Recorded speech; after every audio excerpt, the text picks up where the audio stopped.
Hi, everybody, and welcome to the Week 5 overview. So,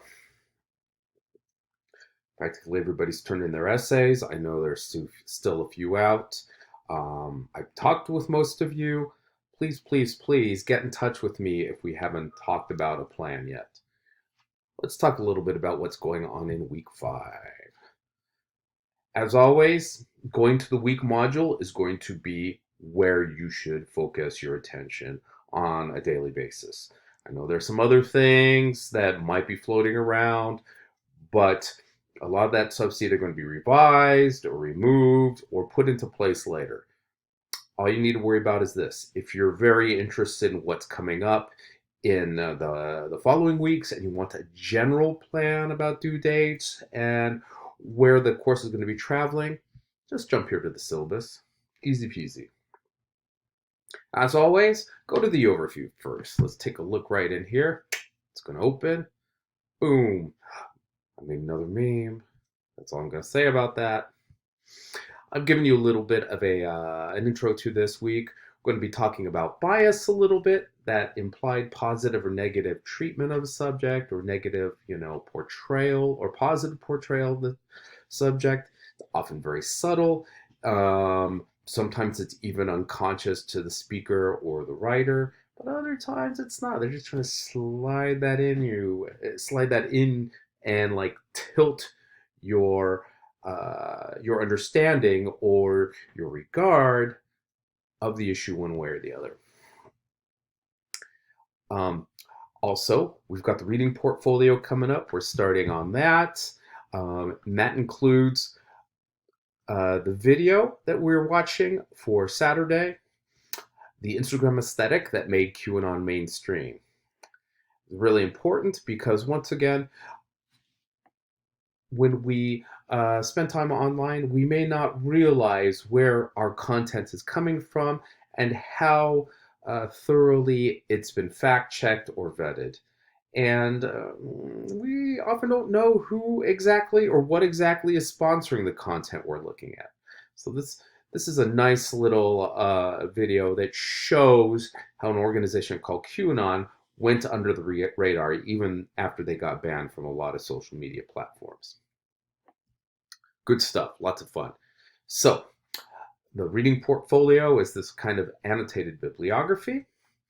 It's going to have a full bibliographic info, like a works cited entry, and a brief summary created in an MS Word document. Wow. Um, I'll jump back to that in a second so you know where that is. Um, I'm going to start talking about essay number 2. It's probably going to be next week, though. I'm still refining some of the issues on it. Our big writing assignment for this particular unit is going to be the reading portfolio. I know some people are already gunning and ready to start that next one. Give me a few days to get that together. Um, I've put when to paraphrase and when to direct quote, summarize, or paraphrase into our learning materials. Those are going to be important just as review. You've seen them before. And as you're building your summaries for your reading portfolio, it's going to be important for you to keep those strategies in mind. I'm also asking you to do a first view of that video on perusal, the Instagram aesthetic that made QAnon mainstream. It's important to get through it all, beginning to end, before you try to summarize it. Um, that's just the nature of it. It's going to be difficult to write like a decent summary without having read through the entire thing, beginning to end. So that same principle applies. For Saturday, we've got a video coming up about detecting bias in reading. It's short but sweet and very helpful. A concept quiz to make sure you got a pretty good angle, a pretty good handle on what that means. You've also got your discussion, your 5 comments. That's 5 comments, and your 2 replies for perusal coming up this Saturday, the 17th. You've also got your reading portfolio entry. It's not required yet because the thing's not due yet, but hit it while it's fresh. You don't want to do this all at the last minute. That doesn't make for a good project, and it's going to be hard to remember those details. And I think you guys know that instinctively. So just stay on top of it. Like I said before, it's not good. It's going to be fairly painless. Smiley face emoji, as I put there. All right. Now, jump into the week. It looks like it's gonna. Okay, there we are. Here's that detecting bias video that you're going to need for Saturday. Readings also include viewings, by the way. I should probably mod that title a little bit. Here are your reference articles, when to paraphrase, when to direct quote, summarize, or paraphrase. Activities for grades include your perusal discussion and also your evaluating bias in reading concept quiz. Now, if you jump back up to week 4 rather, you will find the reading portfolio instructions. I wanted to front that to you guys a little bit earlier because sometimes people just want to know what's coming up and kind of mentally prepare for it. And here are all the steps. You're going to read through these.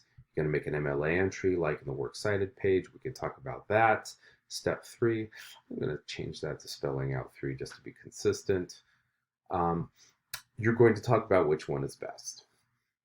Reread through these steps. And again, don't wait until you've gone through all of these and it's a couple days before the reading portfolio is due.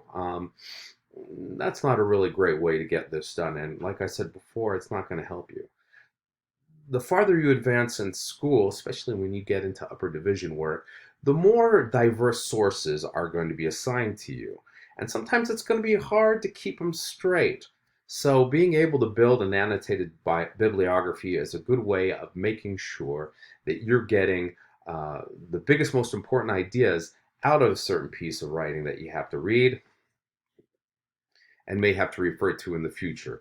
In collaborative work, in some kind of research project or text analysis project. It's just a really, really good muscle for us to tone throughout 1B.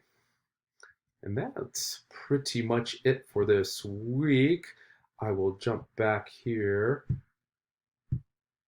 See, I'm outside of the actual frame, so you couldn't see what I was doing, but that shouldn't freak you out too much. And then I jumped to flip for some reason, and we don't want that. Coming back here. That brings us to the end of week 5. Keep in mind, my office hours are posted here. I've also got advice hours, which is a better term for it than office hours, via Zoom, Wednesday 10 to 12, Thursday 9 to 11, or by appointment. Hit me up. I know most of you are on Remind. If you aren't, check out the homepage, and you can get it. You can get the sign-up link for that as well. Thanks for watching, and once again, if you've got any questions at all, don't feel shy about coming to my advice hours or talking to me. Again, I don't want there to be any mysteries in this class. I want you to do well so we can keep that momentum of our college work going forward. Thanks again for watching, and I'll talk to you again real soon.